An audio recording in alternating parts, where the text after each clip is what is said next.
Hi, I'm Margaret Cho. Listen to me on the Hollywood Raw podcast, where I talk all about being backstage, behind the scenes, on Face Off with John Travolta and Nicolas Cage. Hey guys, welcome to the Hollywood Raw YouTube page. Make sure you drop a comment, like, subscribe, do all the fun things. follow everything. We're here to entertain you guys. What are you waiting for? Hurry up, let's go. Enjoy.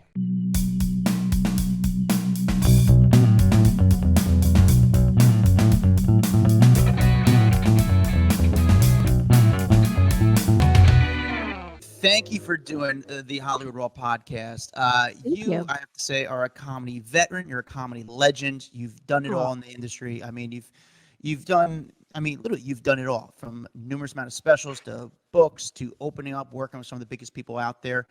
Mm-hmm. You know, I'm curious, as a comic, when you first started out, who was like the big name comedian that kind of took you under their wing? Did you have a mentor like that? A few people. Rosie O'Donnell was one. Very, very supportive, very important in my development. Jerry Seinfeld, for sure. Without Jerry Seinfeld, I don't know if I would have continued on. You know, he was incredibly generous and helpful, helping me get television very early on. And just really a developmental sort of, like, meeting him was a real landmark for me. Bob Hope. I'm old enough to be in the era of Bob Hope and Phyllis Diller. So I was on his young comedian special in the early 90s. So that was really a big help. Actually watched it at J.J. Abrams' house. And J.J. Abrams and I would play piano and watch TV. And that was the first thing I remember, watching myself on television at J.J. Abrams' house. Of course, I haven't been to J.J.'s for a long time. He's quite busy. He's just making his Star Wars movies and just stuff. Doing his Star Wars thing. But yeah, it's very cool. So I'm not a comedian. You both are comedians. My question is comedy a competitive industry, or are you championing each other on, or are you guys all fighting for the same headlining acts? Like, I'm just curious if there's competition. And so there's people helping you out, but is there also people that are kind of like, no, I want that gig. I want to be close to Rosie O'Donnell. I don't think so. I think it's such a specialized art form. I don't know. It's hard because you're sort of not competitive in the same way that actors are competitive, or even like athletes are competitive. It's a very different kind of thing. It is a sport. I think stand-up comedy is definitely, there's a sport aspect to it, but I don't feel like the same kind of competition, because we're all bringing a specific kind of brand of comedy to an audience that you would hopefully cultivate. So I don't believe it is. I think it's competitive to like get into the clubs, you know, because there's only, if you're doing like a showcase night, like in New York City or maybe the Improv in LA, you know, there's only about 8 spots people go do. So everyone wants to get one of those spots. So it's, you know, you're not competitive with one certain comedian. It's like, man, I just want to I want to get on the lineup. I want to get paid. So it's not really you're fighting for roles as much. It's like you're fighting for spots, but it's not as competitive. It's just it's a different sort of mindset. It's hard to say if competitive is the word. It's like, just kind of give me a spot, give me a shot. I know I could do well. It's not like against any certain comedian. You know, obviously there might be some comedians you think you could deliver more than the other person. You know, you got to actually open up for Seinfeld. You know, when you open up for Seinfeld, you know, Andrew Dice Clay was a fun, or like a guy who'd mess with people when you'd open up for him. Like, for example, right before you take the stage, he'd say, hey, don't make any jokes about women. Don't make any jokes about drinking, and like kind of screw up your whole, like, wait, that's my set. And then he also say, like, hey, make a joke about watermelon tonight, or make a joke about, you know, crackers or Oreo cookies, something just random. When you open up for a guy like Seinfeld, did he have any rules to open up for him? Does he want only clean, or what was his deal? No, nothing like that. But also, I think he's incredibly selective of performers that would be opening for him. I mean, I think that it's a pretty specialized gig to get, to be working with him, just because it's very prestigious. So I think once you get through that sort of screening process, ultimately you could do whatever you want. And what's great about Jerry Seinfeld is he's an incredible fan of comedy. So he wants to watch. He wants to watch what's happening. He wants to see what's happening. He's laughing which is like, so what a vote of confidence to see him laughing, which is great. I think that's it's a proud moment when he's laughing at your jokes. So what makes you more nervous, getting up and opening for Jerry Seinfeld, who you know is going to watch, or like doing the Arsenio Hall show? Like, what is more pressure? Because these are huge comedians. They've got massive followings that I'm sure you respect. So you're like, oh, it's got to be nerve-wracking. Well, definitely nerve-wracking opening for Jerry Seinfeld as I was so young. And then Arsenio was interesting because I lived near the studio. And so I was their fill-in guest whenever their filming would go over and they had to cancel or something would happen. So I ended up, George Lopez and I were kind of like fill-in comedians that they would put in at the last minute if somebody couldn't make it. And so that was really advantageous because we both ended up doing like 20 plus sets on that show. So that was really great, and then you got used to it. And I really miss Arsenio's show. I know that they had a reboot, which I also did, but I love that original, the dog pound energy, all of the artists that he would have on. It was so fun. So you getting that place next to the studio, was that the best decision you could have made housing wise? Because it essentially helped rocket launch your career? Absolutely. And it was an interesting apartment complex because every unit was a comedian's. So they called it the quote unquote House of Cards.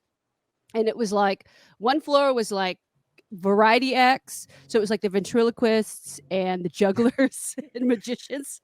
And then the rest, they were always gone for months subletting because they were on cruise ships. And then the rest of the floors were just basically middles. It was like an apartment complex full of middle acts. So did people want to move in there just so they could be close to the studio so they could also be fill-in acts? It was right around the corner from Arby's on near Hollywood Boulevard. So it was Arby's was on Hollywood Boulevard. So it was by that big cowboy hat. So yes. So, and actually right now it's right down the street from Netflix. So I don't think they do a fill-in for special, but certainly it was a great thing. I don't know if people actually would have moved there because of like needing to be a fill-in guest on Arsenio, but it was mostly that like comics would give over their lease, so you would never have, you had sort of rent control, so you would never have a rent spike after you had made a new lease. So you would just sign on to another comic's lease and take it over. That's awesome. They were able to keep the rent $300 a month, which for like a little bit bigger than a one bedroom. So it was like a one bedroom, a little plus, maybe one bedroom, like a little bigger than a one bedroom for $300 a month in Hollywood. Pretty incredible. That's awesome. I gotta imagine that's like a very crazy phone call because you could be sitting around all day just thinking like, maybe later in the day I'm gonna go for lunch with friends or just maybe try to do a spot at night. And then you get a call like, oh my God, you need to go on the Arsenio Hall show. You have to go on a late night show that gets huge ratings. Yeah. Is it difficult to, like, what's the mindset that you get as a comedian or as a person, like, that you're on call at all times? Because there's times where A, you could possibly be cut, or B, get that call and you can't say no to it because it's such an insane opportunity. Like, are you just always prepared, or what's your mindset? At that time, yeah, because it was 4 minutes and 50 seconds of material that you could do on television that you always kept at the ready, because that would translate to 6 minutes with laughs, hopefully more. Sometimes it would be better if you had about like less, because then you could just sort of stretch it out. But so you had to have sort of 4 minutes and something change, sets ready. I mean, and we don't do that anymore because that sort of like model of late night sets on stand-up comedy like stand-up comedy on late night shows is not as prevalent. Usually you'll sit down and do like kind of a set while you're delivering it to the host, sort of in the guise of an interview, but it's actually just jokes. But then it was so important to just keep it ready because there were quite a few late night shows going. And so it was just something that you had in the back of your mind. Oh, I have to have this ready just in case. And usually you would know because they would film it around 4 to 5 p.m. So you would know probably in the morning whether or not you were going to do it. That's so cool. So Margaret, you've done a lot of big shows, night shows, daytime shows. who had the best spread backstage or the coolest green room that was like you were excited to go hang out at that show, not just to be on the show, but to be backstage? Well, probably Arsenio always had the best catering, and nobody was eating anything in the 90s because everybody was on extreme diets and doing Taibo. So everybody would forego the buffet, and they always had the best food. Like what? There. Tell me what was on that spread. Usually they would cater food from, sometimes it was House of Blues, which always had really great Cajun sort of Creole cuisine, but also Georgia, which was Denzel Washington's restaurant, which was very delicious. It was very upscale, kind of like Southern cuisine that was really just beautifully prepared. So like kind of fried chicken, but really like elevated, kind of almost molecular gastronomy, like this sort of level of like this great soul food that was so beautifully crafted. So it was that, and nobody was eating it. I pictured Rosie O'Donnell's backstage being really fun. I don't know. Like Ellen, I went back stage with Ellen's for a long time. They had ping pong going. They had food galore. It was like a great happening spot backstage. And I feel like Rosie's would have been very similar. Rosie's was great too, because one time I was doing Rosie's show and I came in the night before and they lost my luggage. So they let me go into the SNL costume bank to get clothes. So I just got whatever. I got some like 90s outfit, whatever. But it was like really, really cool to go in there. So yeah, that's really nice. SNL's is really nice. It's very just beautiful, and David Letterman's back in the day Dance was with the very, Stars? very nice. When you did Dance with the Stars, is that a cool backstage or green room? Did they set it up pretty Yeah, nice? With a good spread? yeah, that's a really nice spread too, and it's also very because you're so hungry when you're dancing, you're just so hungry. And then Masked Singer's pretty nice, although it's hard to eat with a mask on. Yeah, no kidding. Kidding. So, during your career, what was the biggest show in your career? The one that really changed your career, where you went from just a comic just trying to get things going to the one like, oh, I'm actually in the game, I'm in the business, like that gave you that credibility, where that initially that was your launch. Was it a show at the Improv or something like that? Was it a show in San Fran? Was it a TV set, or was it even a show before you got on TV that someone was in the crowd saying, I like what she's doing. She's doing something original. She's fun. She's funny. She's got a voice. I think it was probably right when I do remember the Dennis Miller show. That was a talk show. Sure. Before the one that he's doing now, but even before like the HBO one, this was like a mainstream talk show. And then I was bombing at the Improv really bad at a late night show, and it was actually an audition for his show to do a set. And I was just bombing, but he was in the audience and he was the only one laughing. And he was laughing partially because I was bombing. It's always really funny when somebody's bombing.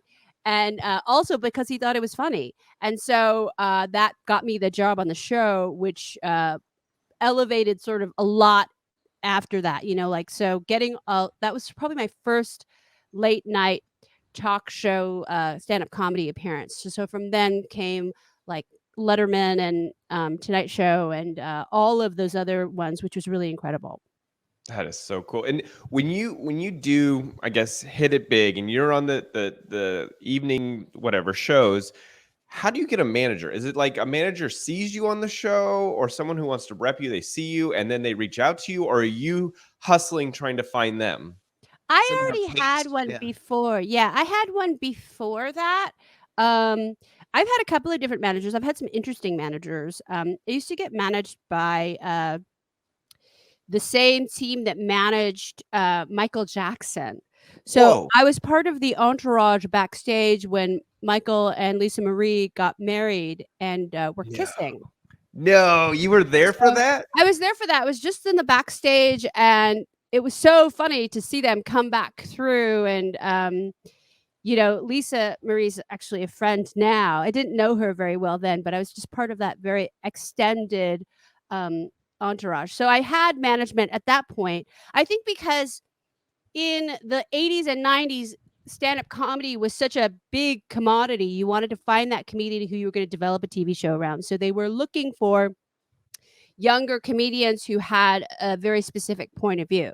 So I think at that time it was probably very easy to find management where I was and who I was at the time. So did you get a lot of one-on-one, like any face-to-face time with Michael then back then? No. But these entourages that would be so huge, you would just kind of get the benefits of kind of just being there. You would never ever meet them necessarily, but you would just sort of have gotten a ride in the sort of train of vehicles that would go to the venue, and then gotten the ride back with the same train of vehicles, and then also probably stay in the same hotel.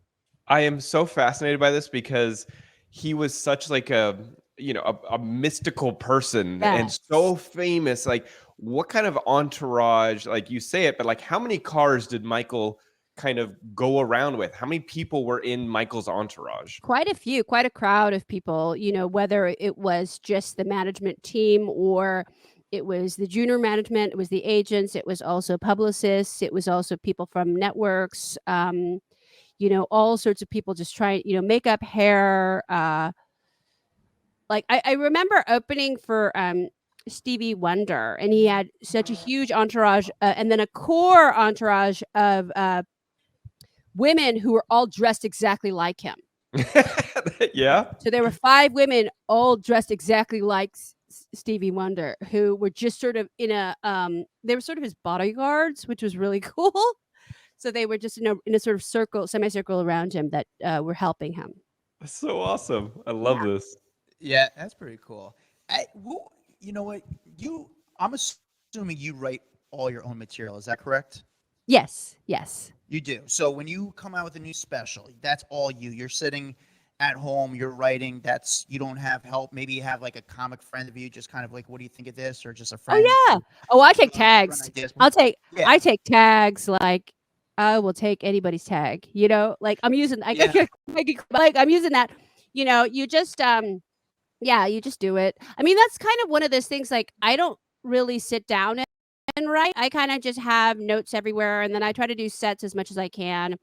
And remember, it helps me with my memory, which has actually helped a lot as I've gotten older. Hopefully, this will help me later in life. My family has a lot of dementia and stuff like that.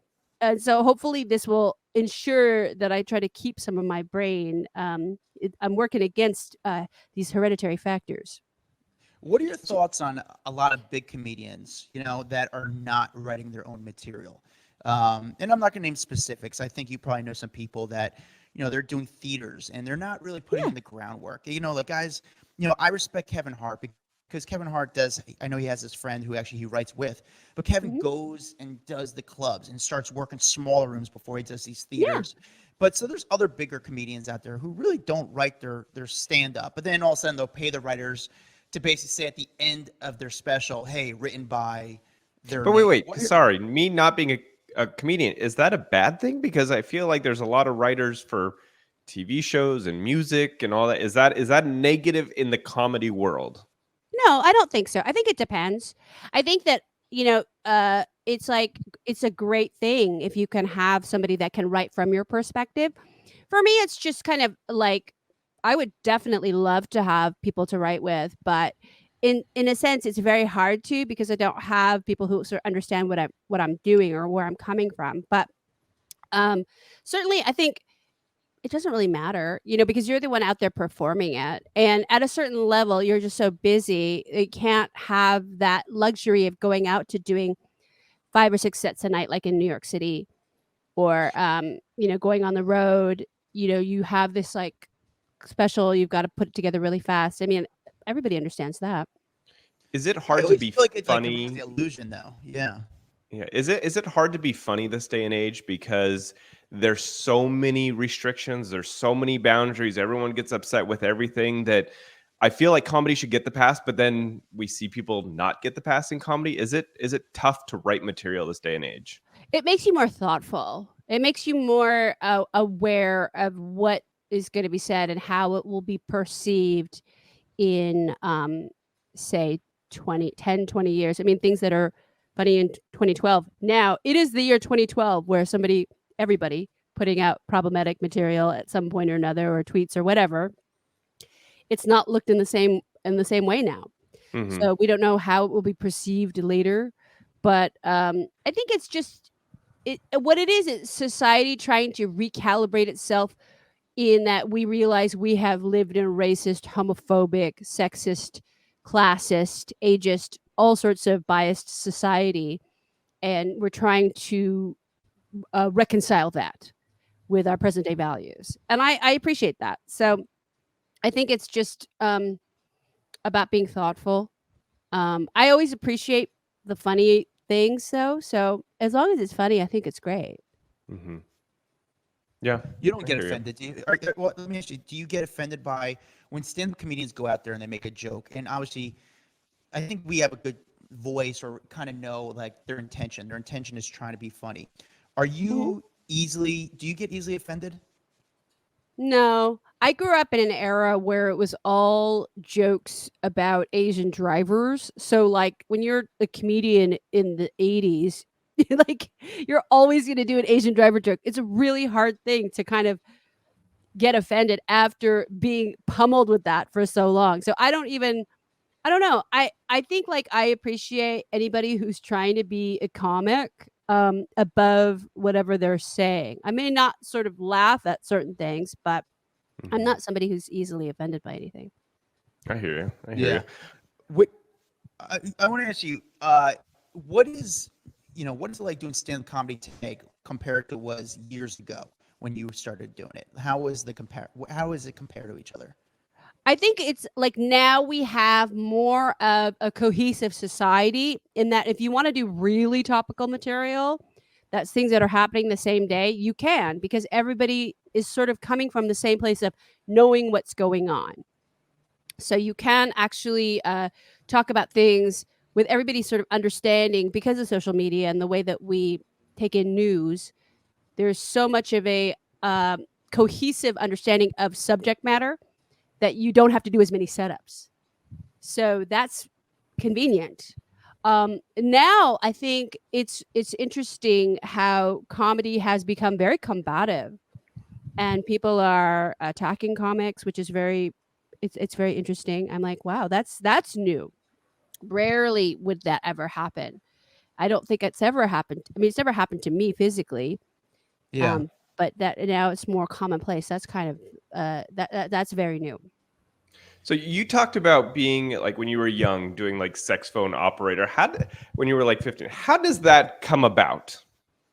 Oh, it's because I wanted to do jobs that would allow me to have the freedom to like stop everything and go and do stand-up comedy on the road, or so it was like picking up as many jobs as I could wherever I could.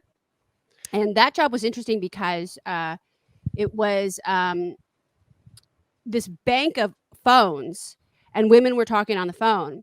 And then I got elevated. I got promoted for this thing called Hot Girls USA, where you were talking in a booth and you were doing English lessons through porn.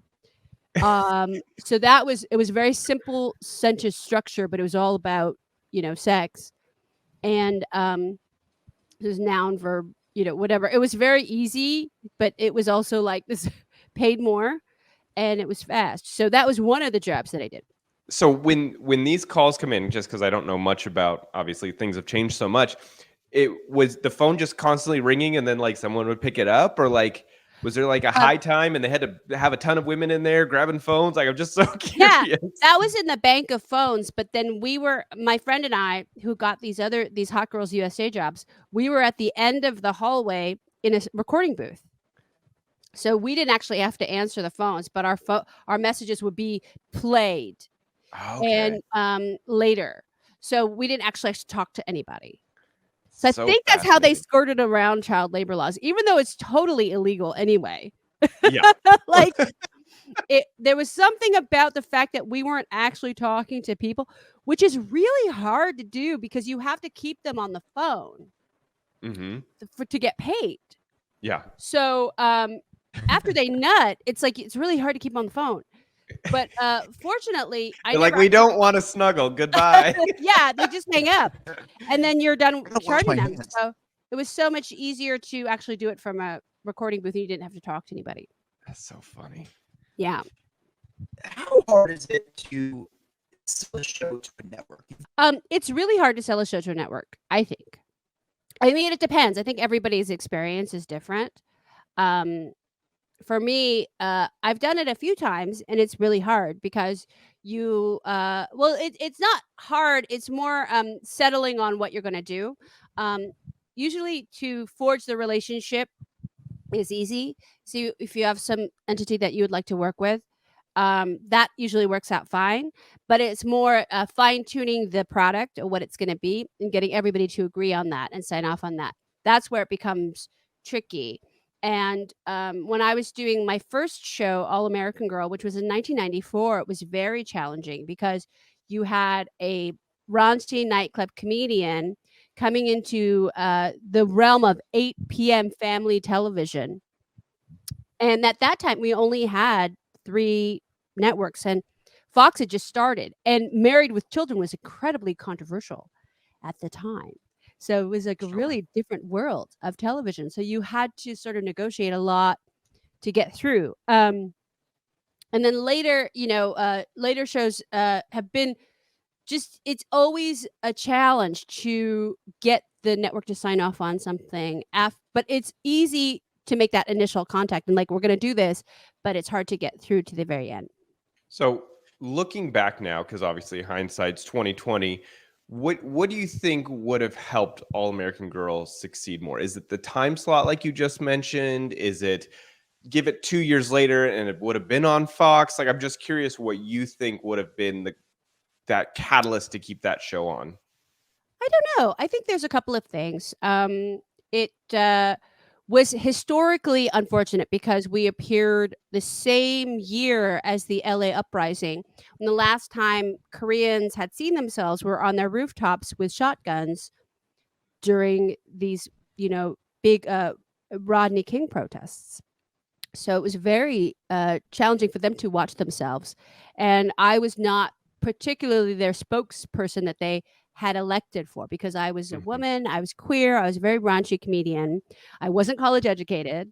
I wasn't coming from a place of sort of like understanding the nuances of Korean culture. I knew Korean American culture, but not Korean culture in America. So there was a lot of things that we didn't get support from in that way from the Korean community because of the historical context of it, which I didn't realize until much later. But I think that ultimately we should have stayed on the air. I mean, there was just no reason why it didn't go. I think it was just so many confusing elements of television as well, because we premiered the same season as Friends, which was really the first show to show people who were in their 20s who are not having children and not being children. So it was a new kind of adulthood that we were looking to understand. And as television viewers, we sort of forget that, but this was like a new idea. So there was a lot of things that could have happened, but ultimately I'm glad the way that things played out because it helped me be a better stand-up comedian, which I actually really love now. So you've done obviously TV, you've done movies. I have to ask you about one of my favorite movies, which was Face Off. I mean, you had a role in Face Off. I got to know, what was it like acting or being in a movie with John Travolta? Okay, that had the best catering. And that had the best catering of any place I've ever been. You had lobster tails and ribeyes for lunch. I would go in and I would eat lunch with John in his trailer, and we would eat like he would have a beef Wellington and a 9-inch boysenberry pie, eaten with a fork straight to the head, not even sliced. So this kind of kingly behavior was just like it was so incredible. You had at one point they explode a Cessna, a real plane. They blew up a real plane it's not CGI. It's before CGI. They actually exploded the plane in Victorville. So we everything but the kitchen sink is in that movie. You know, it's so packed with so many things, and yeah, And I've never seen such grandeur. what was John like? Because again, he's also one of those kind of mysterious kind of actors that are so famous and have done so many roles. And I'm like, what's he like when the cameras go off and he's just eating beef Wellington with you in the trailer? He's a modern day king. I mean, he is a king. There is no the only other person that is similar in stature and charisma and personality is Chow Yun-fat, who is a legendary Hong Kong star. Many John Woo films he's a star of, and he has that same kind of quality. Um, Very few people I've ever met have that. Not even real kings, but John Travolta is quite a king and very much in charge of everything that's happening. So I really love that, you know. And it's funny because if you're in the court of John Travolta, he sort of he plays with that, you know. And so every film that he makes, he sort of brings along the same kinds of like all of this like the same like 80s and same crew a lot of times. So that's really it's a family. They've kind of come up together. What about Nick Cage then? I mean, if we're talking Face Off, you got John Travolta on one side, you got Nick Cage on the other, two of the greatest actors of our time, and you get to be in a movie with both of them. What's Nick Cage like? He's in character the whole time. So in Face Off, he was so mean for half of it, and then so nice for the other half, because he's Castor for one half and Pollux for the other half. Yep. So he's in character the whole time. And it is so weird. It's like you don't know what you're gonna get because but then you realize, oh, I'm with the character. So, you know, there's just that feeling of like you're like, what's going on? But then you realize after a while, I'm with the character. I'm actually not with the person. So that's why he's such a great actor, is because he's that the whole time. How many auditions did you have to go to get that role? So many. I mean, I've been auditioned. I auditioned for Wayne's World. I auditioned for Clueless. I auditioned for Jurassic Park. With the book, not even a script. I've auditioned for. You have to audition so much. It's such a big part of what is Hollywood, is auditioning. It's mostly that. But what made you land that role? Like, I mean, you're doing all like these huge classic movies that clearly you didn't get, but how did you land this one, which is huge? Oh, John Woo likes my work, and John Woo actually had planned to cast me in it, regardless of what the audition would have been like. He sort of like was, oh, this is gonna, you know, that's how it's gonna be. Like he really wanted to have me in the movie anyway, so it sort of wouldn't have mattered. But he had decided, so that was good. So cool. Yeah. Do you think this industry, the entertainment industry, what are your thoughts on it? Does it suck? Do some days you feel like, man, why did I even get myself into it? Because it's so difficult. It's such a challenge. It's such a hustle. Like here you are more than 25 years in and you're still hustling just like you were in the early 90s. Like what is your thoughts on the industry? I love it. I mean, I think that there's certain parts of it that are really hustle, like, but I appreciate it because to me, like, I feel really fortunate to still be in it, and I love it. And then stand-up comedy to me is such a joy, and I love performing, and it's something that I will always do. And it's just given me a lot in my life, and I appreciate a lot. So I don't think that area of it is as much of a hustle. I think the rest of it is challenging, but I appreciate the challenge, and I always love it. I think I about all the people that were so talented who just didn't like any of the dailiness of the work and auditioning and just didn't want to do it. So, you know, it's like we all know these people who are so talented who just didn't care for it. So I think what really makes sense in Hollywood essentially is that tenacity and the love of hustling, the love of being challenged. I think that's what's really remarkable. The people that stay around are the people who just really enjoy that. Yeah, and it's not a, like you said, it's not an easy industry, but what advice do you give to people who are dealing with managers and agents out there, picking the right person to help take your career to the next level?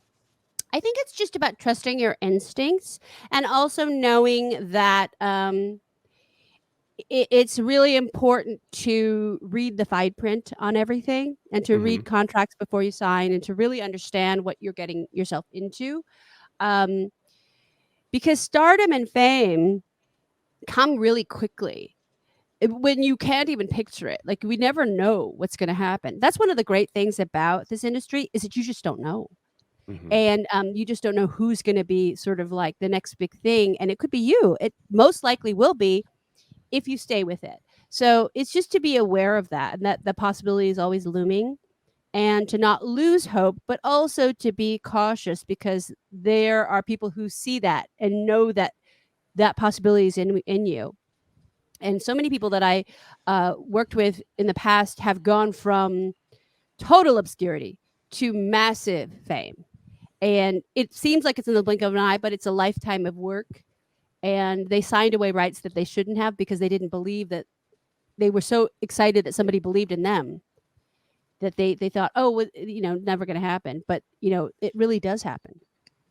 I think that was Steve Harvey. Steve Harvey, listen, a great comedian, has had a great career. But in the past, I don't know, couple years, I mean, his career just took off, like later in his career. Like he's a superstar. He's always a successful comedian. Yeah. He's done great acting work. He had his own sitcom. But now, at the, I don't want to say the end of his career, later in life, I would say, he's just this massive star hosting, primetime TV shows to doing so much hosting gigs. He's insane. I know you had a relationship with him. Is it crazy to see him or actually inspiring to see what he's done later in his career? Totally inspiring and totally great, and really a unique path, all of the things that he's done. And part of it is because of his own genius in reinvention, whether it's being on the radio, whether it's doing sort of relationship advice, whether it's hosting different kinds of shows, a game show host, all sorts of different things, these aspects, a judge, it's really cool. So that's what's great about being a comedian too, is that you have real longevity. And then as you get older, you have a lot of gravity, which gives you a lot of ability to do things that, whether it's sitting on the, as a judge or hosting things that people trust you. And that's really important. So you had a relationship with one of the most fascinating people in the industry, Quentin Tarantino. Mhm. I got to know, what was the one thing you took away from that relationship? Because I feel like he is on another level when it comes to movies and intelligence and all these kinds of things. What did you walk away from that relationship feeling like that was what I learned? Well, we both have a lifelong love of cinema, and it goes from low brow to highbrow.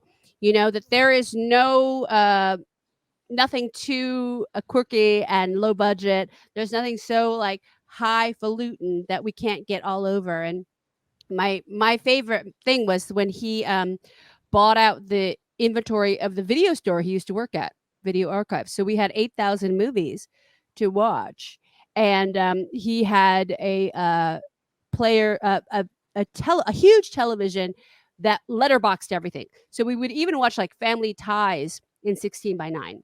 So everything was like letterboxed. Nothing was too good to be letterboxed, and that was really funny. And we really appreciate cinema, and we appreciate sort of a kind of like I guess it is sort of Luddite point of view. Although he doesn't have a phone, I like having a smartphone. He does not have a phone, or he doesn't use a computer really. Which there's a couple of guys like that in my life who are totally geniuses, but they just they don't fuck with technology, which is totally cool. Like he'll write his scripts with pencil and paper so he can erase things. Pretty great. What was there a movie that you guys put on that you were surprised he liked, that you were like, oh, I wouldn't think Quentin Tarantino liked this movie, but he really did? We sat through Showgirls twice in the theater. So we watched Showgirls and then was over, and then we're like, should we watch it again? And like, yeah. So we just sat through two showings of it. It was like a 7:00 and like a 10:00, and it was on Vermont. So it was at that Los Feliz theater. And I I think, love that. That's hilarious. yeah, we were with Scott Thompson, who I think left midway through the second showing, but we had to watch it again. It was just so fun. And in the real, it was like, it's actually kind of like a 70s exploitation movie, but redone in the 90s with very big budget. And so we just were like screaming and laughing throughout the whole thing. I love it. That's hilarious. Yeah. So we're gonna do a little bit of a speed round. I Okay. just want to see what's the first thing that comes to your mind. So let's start with this: the nicest celebrity in Hollywood. Henry Winkler. All right, yeah, I agree. Cosign. Yeah, the best. Easiest. How about the funniest person? Oh gosh, I feel like it's like gonna be Nick Kroll. He's just so silly and funny. I think Ike Barinholtz too is really funny, but Nick Kroll is just so silly and ridiculous and funny, and I adore him. Worst celebrity encounter. One time I was at a party, and I love him, by the way, but Harrison Ford spilled 3 glasses of wine on me. All 3. He was holding 3 glasses. He should be able to hold 3 glasses at once. He is Han Solo and Indiana Jones, but he was holding, and then he spilled all 3 of red wine all over me. So that was the worst. He was very apologetic, and then he got like a napkin, but he didn't want to touch. He was like, and then he just stood there. Was like so freaked out. That was the worst. I felt really bad, but I was kind of honored. But it was scary. I by all means, Harrison Ford dumped wine all over me. That's awesome. That's a good memory to walk away with. Who's the best looking person in real life? Like, there's people that they look beautiful on camera, but then when you see them in person, it may not be what you have in mind. And then there's people that walk in front of you, you're like, holy shit, this person is unbelievable. Like shockingly beautiful. I think probably Vanessa Williams. It's kind of like you almost hold your breath. Like she's like such a goddess. Like it's like you almost can't breathe because she's so just beautiful, just stunning. I've never seen in person. Adam, have you? Yeah, she's got like this, obviously her skin tone and her eyes. It's a very, it just stands out. She's just got a great skin tone, and she's got really and enduring, like, because she's in her probably like her mid to late 50s, like me. So she's but she just has this energy. It's just like she's absolutely exquisite. The best city to perform in. I think New York City, because you have everybody there. Everybody from anywhere is there, and it's just always such a party. So I love New York City. What about the worst city to do stand-up in? Oh, I hear LA's pretty bad. I like LA a lot. I wouldn't say there's any worst city, because sometimes you go places. Oh, Umeå, Sweden is weird because I did a show there and they did not laugh at once. And but at the end they all stood up and sang the national anthem, and then they gave me a knife. So I was like, this is so Midsommar. Like, it's like the most Midsommar weird kind of like comedy show, but it was really, when you go that far away, it's special. But it wasn't the worst, but it was weird. Best restaurant in LA. Ooh. You know what? I love Laurie's. I know that's weird, but I do love Laurie's. I also I love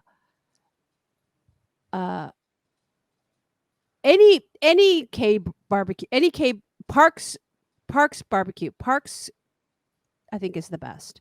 If you like Korean barbecue, Parks is probably the best. But anything in Koreatown, I mean, I love all of the restaurants there, but I also love a good, like, 1930s spinning salad on a cracked ice thing, that they make by your table. I think it's really fancy and fun. All right. So my last question is, how hard is it to teach a cat sign language? It's very, it's really rewarding. So for people that don't know, you have a deaf cat. I have a deaf cat, and she is the love of my life. I have a lot of animals, but she's really special. And so I've taught her a little bit of sign language of how to, like, come to me and to when to wake up. So I turn the lights on and off, and she can feel the vibration of the light or the white light switch in the wall or something, and she'll wake up. And it's really rewarding. She's really special. And what's her name? Sacra Cœur Saudade, which means the sacred heart of the unnameable beauty of longing. How did you come up with that name? It's French, Portuguese, and I never say it because she can't hear me. But I have to write it down everywhere, someone, to remember it. And then I saw her jump up at one point. Is she a hairless cat? Well, she has some hair on her, like her hips and her tail, and a little bit of hair around her neck. But for the most part, she's hairless, yes. I mean, come on. God didn't want to give her hearing or hair? What the heck, man? I mean, she's a very special baby. That's awesome. Very, very cool. Well, Margaret, thank you so much for joining us. This has been just a real fun talk. Where can people find you? I know that obviously they can head over to your Instagram, Margaret_Cho, but do you have any shows coming up? Anything that we can push people to if they want to see you in person? I'm all over the place, and I'm still on tour out there, and people can find me at margaretcho.com, at Margaret Cho on Twitter, and the Margaret Cho on TikTok, where you'll see all of my animals and my carnivorous bog and my cacti, and I have 28 bird feeders, so you'll see all my stuff. I just want to come hang out in your little garden of Venus flytraps just to see and just release flies and say, let's do this, plants, do your job. They eat bugs on my TikTok, so you can see the bugs getting eaten. It's really exciting. I love it. Well, Margaret, thank you honestly so much for stopping by, joining us. I know we've had some crazy audio issues today, but you were the best, just powering through with us. I appreciate that. Of course. Thank you. Margaret was, she's had a long, good career. Dude, you know what I didn't realize? Like, she has been around the biggest people in the entertainment industry. She's had this amazing life, TV shows, movies. I mean, would you date Quentin frickin' Tarantino? Like, the stories that she must have that we need to, like, get a beer in her and really, like, get those stories out. I want to hear. I want to hear what Quentin's really like. It's funny because I chickened out because I did want to ask if Quentin really is a foot fetish guy, but I was like, it's so nice. I don't want to get into it. I don't want to get it weird. It would be like, so when you were watching these movies, did he massage your feet? Yeah. I was very curious about it. But Quentin Tarantino is like such a movie guy. It's got to be a fun relationship. I mean, you're just watching movies all day. The fact that he watched Showgirls twice, though, come on, I kind of love that. I watched it a lot more than twice. I'm not going to lie. That movie came out. I was watching that on repeat. Great movie. See Jesse Spano naked. I'll take it. But guys, thank you guys for listening to the podcast. Make sure you like and subscribe. Leave a review. It's the best thing to do to support this. It's go on iTunes, go all the way to go to the Hollywood Raw podcast, go all the way to the bottom. You put in 5 stars, say a few kind words. If you do that, we'll actually read your review live on air. It's the best thing to do to support this. We don't have a Patreon. We don't ask you for anything else. Besides that, it takes 2 seconds. It's so easy. Check us out. We're on TikTok, Instagram, Twitter, Facebook. We're right on all. We got some really cool content. We got a video portion of this podcast on YouTube. Follow Dax Holt, DAXHOLT. Follow me, Adam Glyn, GLYN. We'll see you guys next week. Guys, hope you liked that video. We got a lot more where that came from. Hit that bell, like, subscribe, share with a friend. The best thing you do to support us is really doing that. And we really need the money because we need hair gel.